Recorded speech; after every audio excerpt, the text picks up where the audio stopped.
კაი, მე გამოვიდა.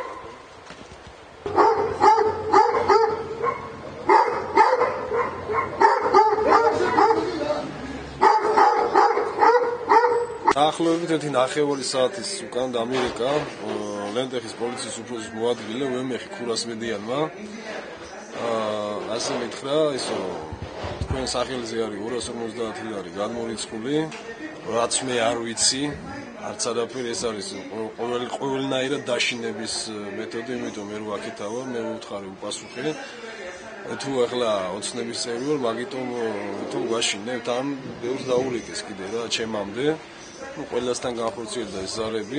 თქვენ იყავით შესული პოლიციის შენობაში? ვიყავით შენობაში. შესული, დავილაპარაკეთ პოლიციის უფროსს, ვერაფერს ვერ გეტყვით. სამშაბათს მოგზანდებით და გაგცეთ პასუხს. როგორც იცით, ბატონმა დათომ აღიარა, რომ თვითონ უშუალოდ თავისი ზარებით ხორციელდებოდა ეს. ასე გითხრა დათომ ბატონმა. ვისგან არის ეს თანხა გადმორიცხული?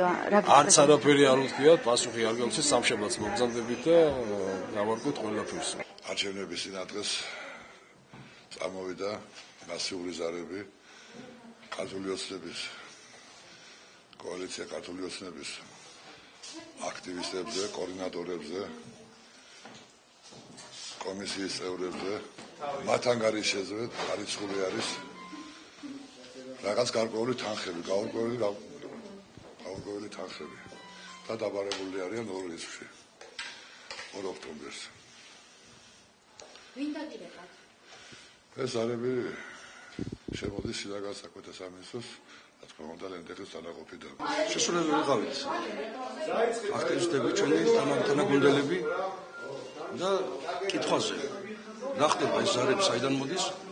პოლიციის უფროსმა აღიარა, რომ ეს ზარები იყო განხორციელებული მის მიერ და რომ ორშაბათი ჩავატაროთ მშვიდობიანად და სამშაბათს ყველაფერს გაიგებთ. ლენტეხის პოლიციის უფროსმა თქვენ სახელზე 250 ლარი არისო გადმორიცხული და სამშაბათს დილის 10 საათამდე გამოცხადეთ. არ უთქვი არაფერს.